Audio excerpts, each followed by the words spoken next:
Good afternoon, guys. Hey, how you all doing? It's been a long time since I've been in the workshop, and I'm really excited to be back in the workshop looking at the things I love to look at and spend so much time on. My gorgeous girls all around me.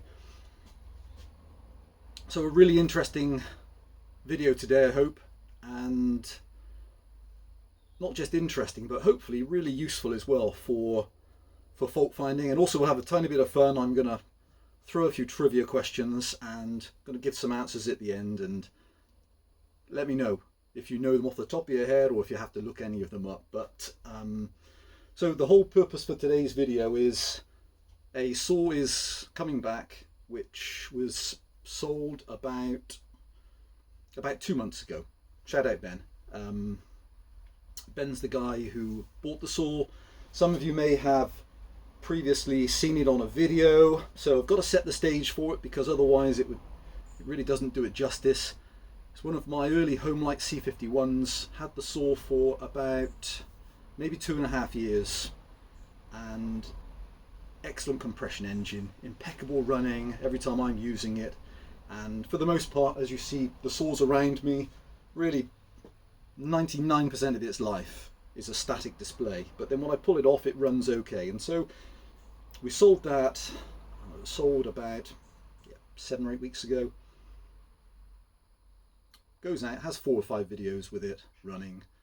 It arrives, doesn't run, and it's perplexing and intriguing all at the same time. And so Ben's a really nice guy. We've spoken on the phone a couple of times, done some messages, and he didn't want to trouble me other than his initial message when he received the saw to say he was having difficulty running it. Then I heard nothing. I thought it was okay, and it turns out then that he'd sent it to another elderly gentleman that fixes saws, and the gentleman has said he thinks there's a problem with the carburetor being heavily worn and the parts aren't available.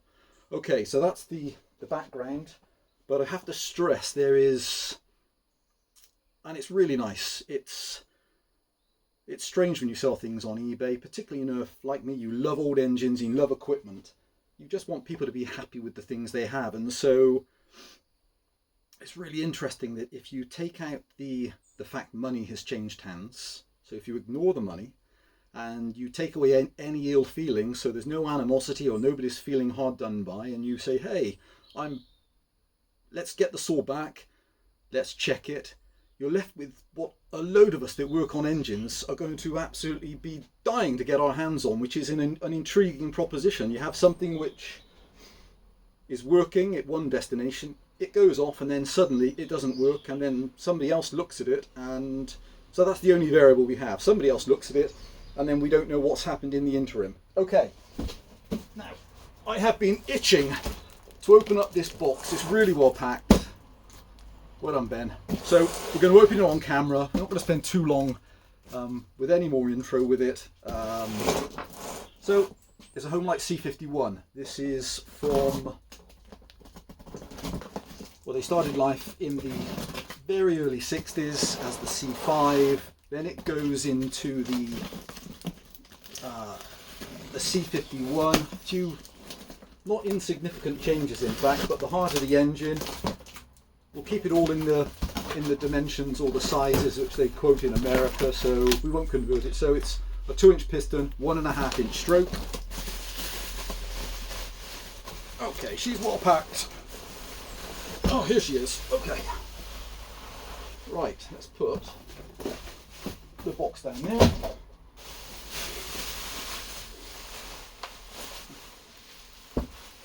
And yes, breathing on 60 years old. So background to the engine then, non-AV, points and condenser.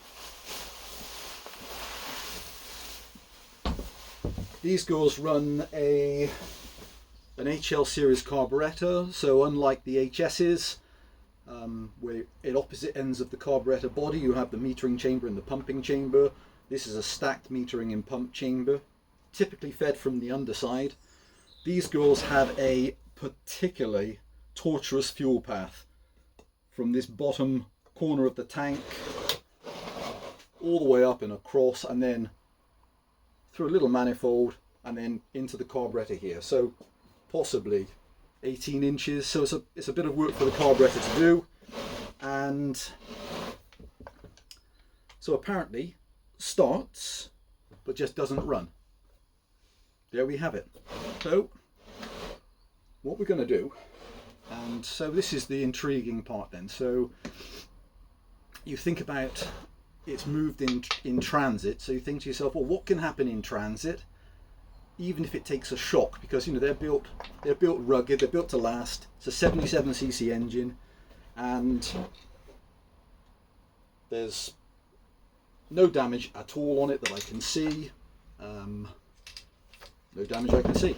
Okay, so what's happened? Could the ignition move? Possibly. I've seen it before where, you know, you could, if it's been touched and worked on, could that have closed up and then... So that's interesting. Could the fuel, something be dislodged in the tank? Definitely. So, basic checks. Do we have compression still? We do. Okay. Oh, interesting. So the that uses one of the needle bearings. Oh, okay. Okay, so she's got great compression. So there's not going to be any issue with compression, but we might put. All right, we'll put a little bit of lube on that needle bearing. Great compression. So rather than take out the plug, you know, we have a tiny bit of hindsight and knowledge with this engine and saw, but I don't want to rely upon that too much because we want to look at it completely fresh. And look at it, it's just immaculate. So I don't know, the only variable is I don't know if whoever's looked at this has taken off the carburetor. I would think if they've turned around and said the carburetor's heavily worn, it makes you think that, you know, the only way you'll be able to assess that would be by getting inside and physically looking at the carburetor. But so we'll come back to that. So what we're going to do, first of all, we're going to do a very simple check. We're going to simply prime it with some fuel through the back end, through the inlet of the carburetor, a little bit of sink into the pump chamber, and it'll tell us, actually it's surprising what you can glean. It's going to tell us, one, does it fire straight away? Okay, so if it fires straight away, we know we have a spark. Does it fire and backfire? If it fires and backfires, it's going to tell us perhaps maybe there's some issue with the timing which is preventing it from running, so you get the instant kick, maybe. Or if it fires and it runs and it runs and it seems to run smoothly, then that would indicate that the engine timing hasn't altered. Then we'd be looking purely, then probably at the fueling side. Okay, let's see what happens. So, all still attached. It was a brand new plug from before. So these girls run, the original was a J6J. The equivalent for that is a B6S from NGK, very popular plug. So we'll just give it a little prime. I'm very excited to see. Reed valve assembly. Right. So, genuinely, this is it. The first today then, from it coming back 2 months ago. What is she like? Okay, so instant fire. Definitely going to need to lube that, that starter bearing. Let's put on a little bit of throttle lock.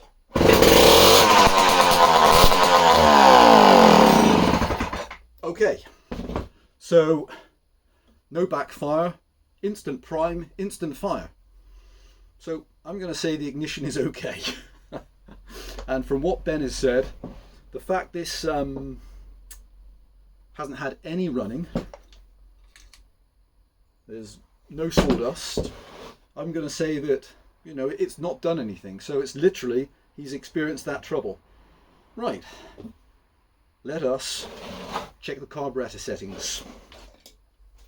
So when these girls were launched, it's interesting as well, really interesting. A lot of people on later carbs get used to the, get used to a 1-1, 1 for low, 1 for high on the needle settings.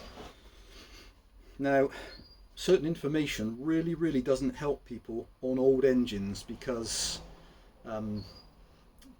very rarely do any of them have that setup. So for instance, the setup for the C5 series, C7 series from the early 60s was between a 1/2 and 3/4 turn for both the low and the high, but predominantly closer to the 1/2.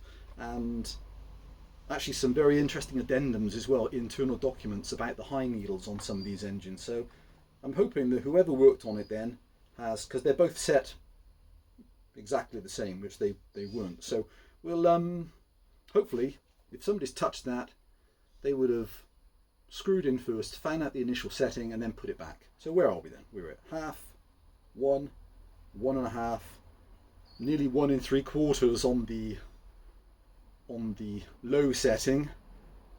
Okay, and on the high setting we are half, 1, 1.5, 2. Wow, 2 and a bit. Okay, so we're a long way out, I would think, on the needles. So let's just very gently reset them to where we have a starting position. Half. So we're going to go at the high end 3/4. Half, 3/4. Okay, right, and you probably noticed I've got a tiny amount of kit next to me, just in case we need to take anything apart. Priming bottle, oiling bottle, a pick, which we're probably going to check in a minute for the fuel assembly, a couple of custom drivers in case I needed to get to the flywheel, but that looks like that's really unlikely, hopefully really unlikely, and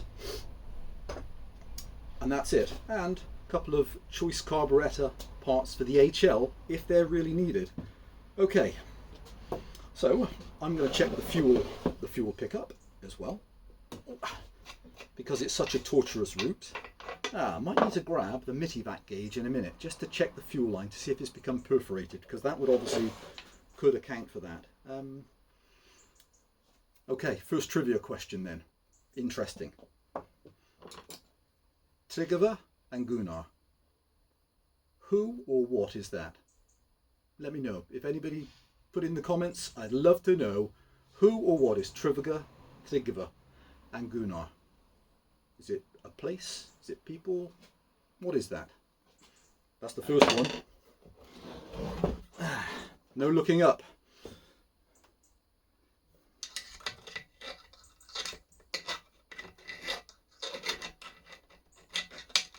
I've got to say, it's a very awkward fuel assembly on the C51s. It's okay. Beautiful. Alright, look at this gorgeous, and how clear that is on camera. This is one of the original Homelite tank weights. So it's a turned aluminium body, a felt gauze through the base, and 2 rubber squared off bumper strips around the body of the filter. So when it's bouncing around, you're not actually chipping away material, you're just having the rubber hit the case. And this looks, so visually this looks okay. It does. So I'm going to take it off a second.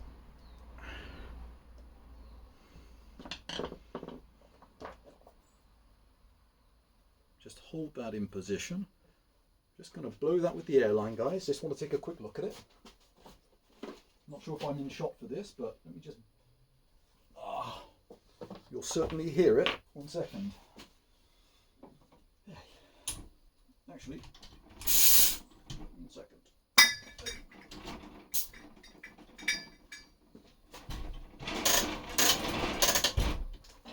We'll do it in shot. Be interesting to see.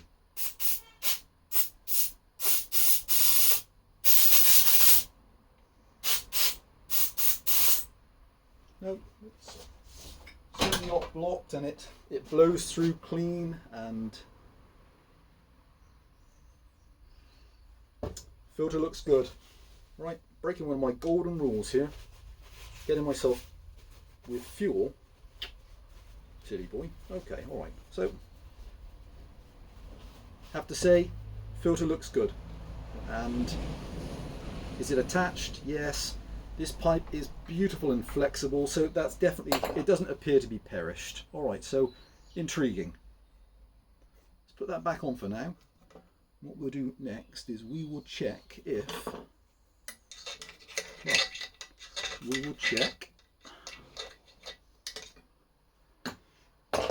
how this thing primes with fuel. Right, let us... Actually, something else very interesting. So I have two different types of fuel with me.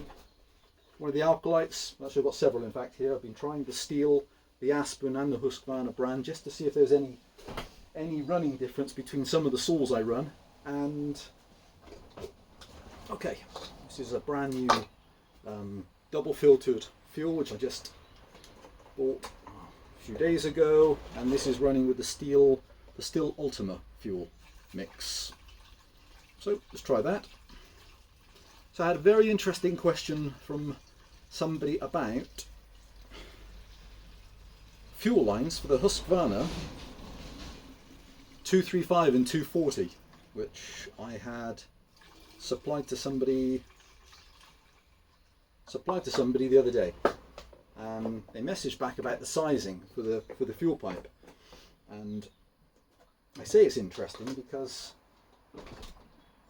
they're not really my favourite type of. They're a bit late for me, but you know I do appreciate them as well. For a couple of my friends use them, and I've serviced a couple of them for friends I know, and they do a great job if they're looked after. So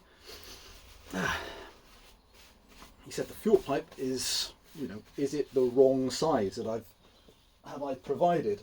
And I said, what do you mean? And he said, well, so I thought I'd show this because it is really, really interesting. So these both came from Husqvarna suppliers, in fact. So 5.2 by 5, 5.2 by 3, and 5 by 3. So the Husky 235s run, it's unusual size, isn't it? 5.2 and 3mm internal bore. And you think, well, does that really make a difference? So the chap said he was miking up with his verniers. He was miking up, and he said, you know, I've supplied 5mm. And I said, no, I haven't. But you can understand the mistake, because unless you have something like so this is the 5.2. So unless you have something like a hole gauge with a, you know, a precision turned hole, the calipers are going to go on and you're going to indent it by, you know, a 1/10 of a mil, and you'll measure it as one and not the other. Okay, so 5.2. This is 5.2, and this is the 5mm hole, and it will bend and it will not go through. The 5.2, it will go on and it will just slide through as an interference fit, and it will just be like that. The 5, it will bend but it won't want to go through. And if you pick up the 5mm hose, again, Husqvarna dealer, if you go to the 5.2, it goes straight through. If you go to the 5mm hole, it's an interference fit. So they're different, genuinely. So the 5.2 and the 5mm hoses on the Husqvarna 235 chainsaw body parts are 0.2mm difference in size. So it's not. So if you've bought one from somebody else and it's a loose fit, then you know you've been supplied a 5mm probably, rather than a 5.2. You can get a tiny bit of weeping out the body if you invert the saw. So that's an aside. Right then. Okay, we set the needles. Fuel tank's filled. Let's check this piping. Okay, so what I have to notice is that the pump body itself, so the lower pump chamber, is actually saturated with fuel. Now that possibly tells me that the carburetor's been off, and perhaps the body screws for the pump chamber have not been nipped back up tightly, or definitely it hasn't had then a gauge put on it to make sure that it's holding pressure or vacuum. So might have to come back to that then. Right then. So we have fuel in, we have needle settings set to, you know, base factory settings with a fresh engine, 3/4 then. We know it's sparking. Right, what happens when we try to run this girl now?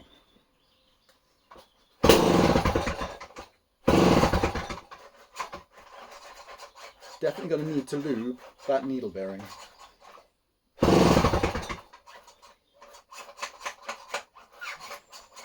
to do that now.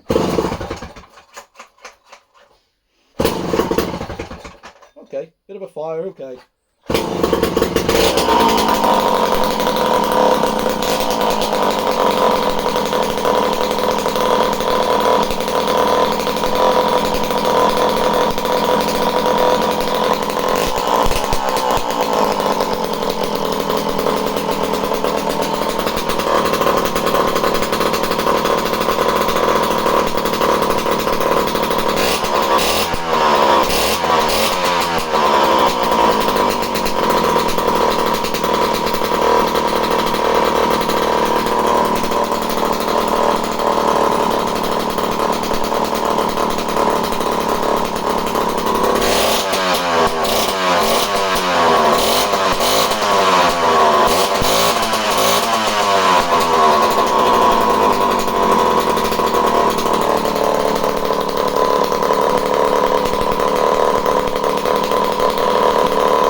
So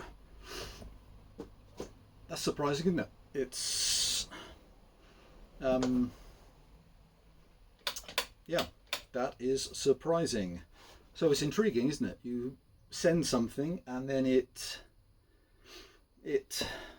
just doesn't work when it gets to somebody, and it comes back and then it works. So when Ben had described what the symptoms were, I honestly thought it was going to be a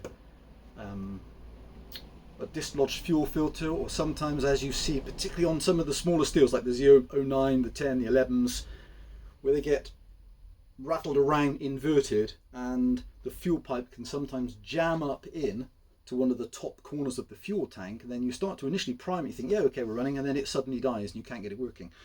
So I thought that would have happened. Particularly the filter is really important on this engine in terms of you know, one, being clean, but also being in the, you know, fully down in the tank, and it has to have the gauze on, or otherwise the fuel will quickly run back just because of the length. So that's a little perplexing. So I might have to give that an extended run time for Ben, just because. But in terms of running, I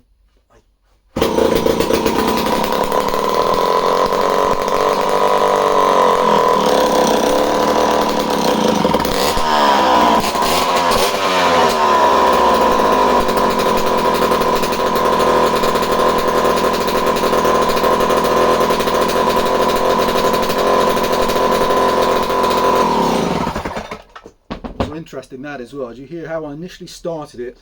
It just started to run a tiny bit lean, indicating to me that the fuel was already kind of traveling back away from the carburetor, and there's definitely the pump body seal is damp. So I am going to need to take that off and tweak that up, but that's going to be particularly boring, I would think, on camera to watch that. So, or I can certainly start it. Second trivia question. Chain sizes, something really close to my heart, chain sizes. So, 0.2, we'll stay all in English sizes. 0.25 inch, 3.25 inch, 0.375 inch, 0.385 inch, and 0.404 inch. So, the first 5 sizes, right? Or is there something we've missed out? Or is there multiple ones we've missed out? Let me know. That might be tricky, but let me know. It's really interesting. Yep, that's really interesting. So I've got to write down where I was with that. 1 3/4, 2 1/8, low and high. So I'm going to write down where the initial needle settings were when it came back, just because it's so far away from where the initial benchmark should be. So where are we now? We are so we're between 1/2 and 3/4 on the low.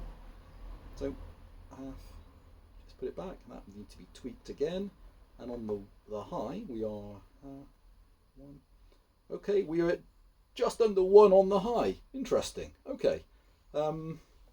As the initial settings, you know, we haven't obviously put a bar on it, we haven't cut it in wood, but we definitely have a weep there on that base gasket. Yep, okay. And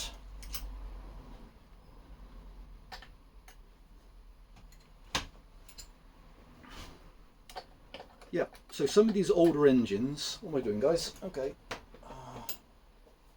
Yeah, okay. Some of the older engines, it is absolutely critical that the pump body is you know, airtight and checked correctly, because without it, it is just not going to work correctly. And even if it works, you'll start to get a tiny bit of leaning out, and just like you've seen then, you're going to see it actually siphon the fuel back into the tank, just because it's losing air on the pump body. By the look of it, that's how it looks. These aren't the particularly easiest things to take apart if you wanted to rush it, just because of the layout. I don't want to alter the manifold with the reed block on, so I hope the gentleman who's ever been in hasn't been into that section, because obviously the saw's running beautifully and it's a real shame to take certain things apart. Right, let's take out the needles. Okay, and last trivia question then. Tillotson, world famous, prolific carburetor company for manufacturing in, wow, every engine application. Tillotson Toledo, what does that mean? Is it the same thing, or is it something different? I have to ask because I heard an explanation the other day that was, well, if I didn't know different, it was very, very plausible, but completely wrong. In the nicest way, completely wrong. So, Tillotson Toledo, very interesting as well. And little baby pin through here. Okay, little split pin holding on the choke lever, which we have now released. Unusual throttle idle adjustment on this series of engine, whereas ordinarily you would have a third screw hole to come in.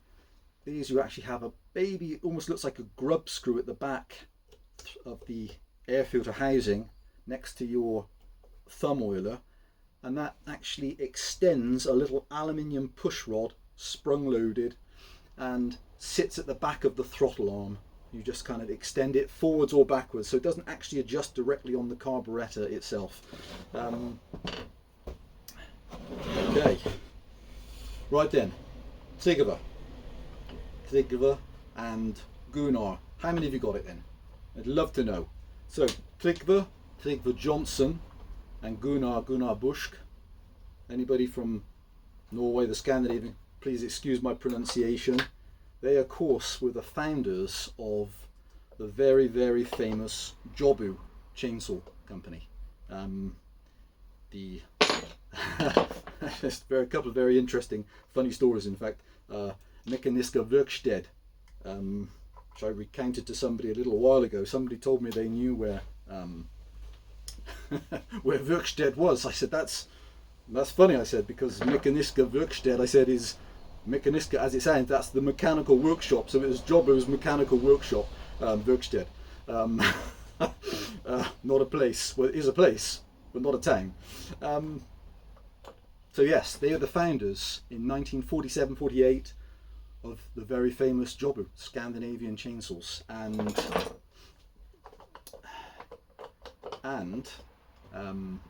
Gunnar Busk was a gunsmith, so you can see where his engineering background has come in, and he teamed up with Tregve, maybe that's a better pronunciation, Tregve from Drabag. He was a timber merchant, but also had a very interesting life before that. So that is where those names come from. And so Jobu is constructed with the first two letters from both their surnames, which we tend to see a lot with different companies, as in, oh, that's tight, as in Seibart, the very, very interesting Italian company, which some of you may remember I did a tiny little video on a while back with the initial man himself, Salsa Pariglia, and then he teamed up with Ariello Bartoli, and you have Sas, and then Bartoli Bart, Seibart, Alco, Alois Kober, etc., etc. All these names through history, how they have been joint partnerships with people, and two people have been involved. Okay, so here she is, the little beautiful HL Carburetor. I wonder if this is a 141, where the secondary screen is contained on the early HL. They used this metal disc, and it's very interesting as to even why that disc is employed. And of course it was twofold. It's very strong, but that isn't the reason. The clearance is completely flush with the pump body section of the carburetor, and you saved an enormous amount of height and space, and it's tight in this engine. Right, and okay, let's grab one of the screwdriver, guys. Let's not let this be a boring video. I want it to be very instructional. Okay, I'm out of shot here getting screwdrivers.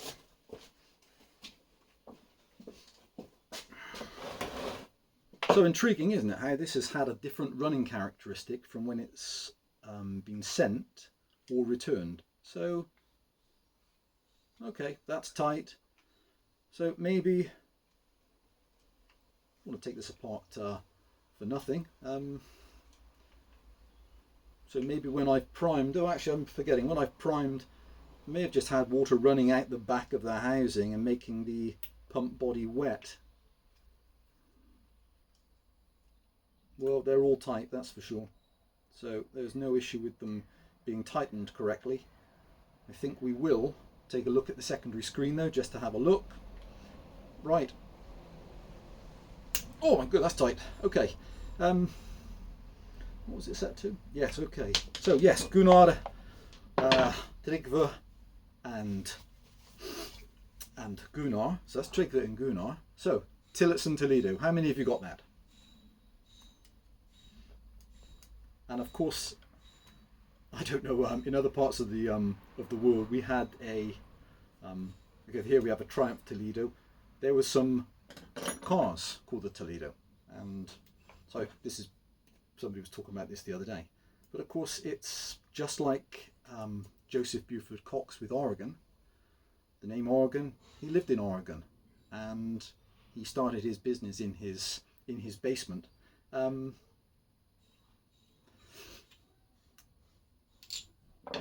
Lost my train of thought. Yep, Toledo, Ohio. That's where they started. So it's the actual town. Toledo is the town, just like in the case of Oregon. Yep. So nothing else. That is exactly what that was for. Now then, let's have a look at this. Well,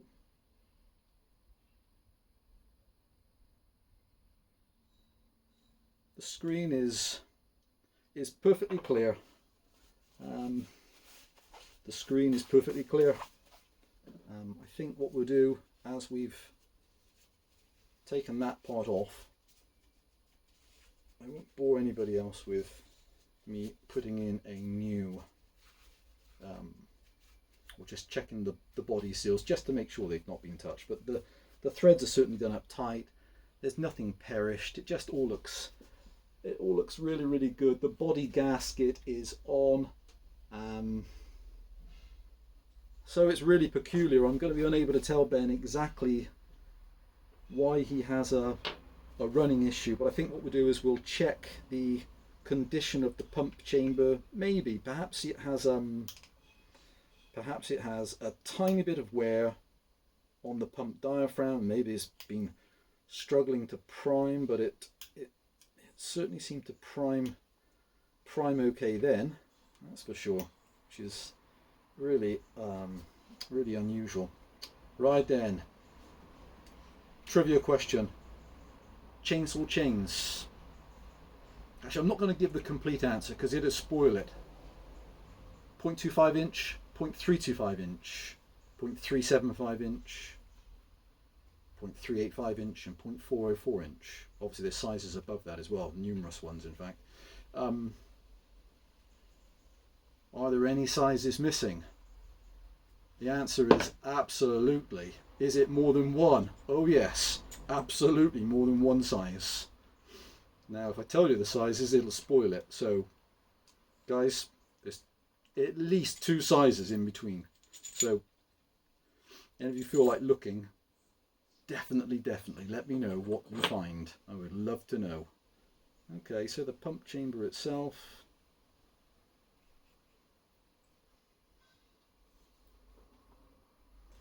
Well, other than that hair, which I may have already put on it,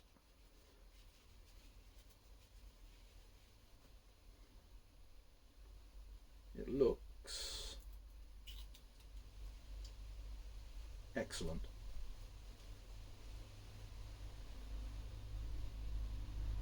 Interesting, there's a tiny bit of dirt there. I can't imagine. Well, there you go. Doesn't take much dirt to alter things. You can tell from the texture as well, this is not one of the Chinese pump chamber gaskets you tend to get, or pump chambers. It's just much better quality. That feels okay. Well, strange, isn't it? You're kind of looking for something when there's no apparent problem.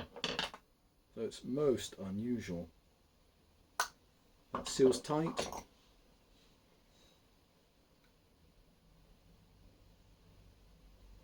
No dirt in the actual metering chamber. Metering diaphragm is flexible.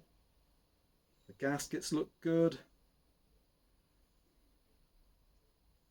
I think as a matter of course the main needle, the metering needle, is held in with a pin, stainless steel pin, chrome stainless steel with a brass head, and they become they're factory thread locked in, and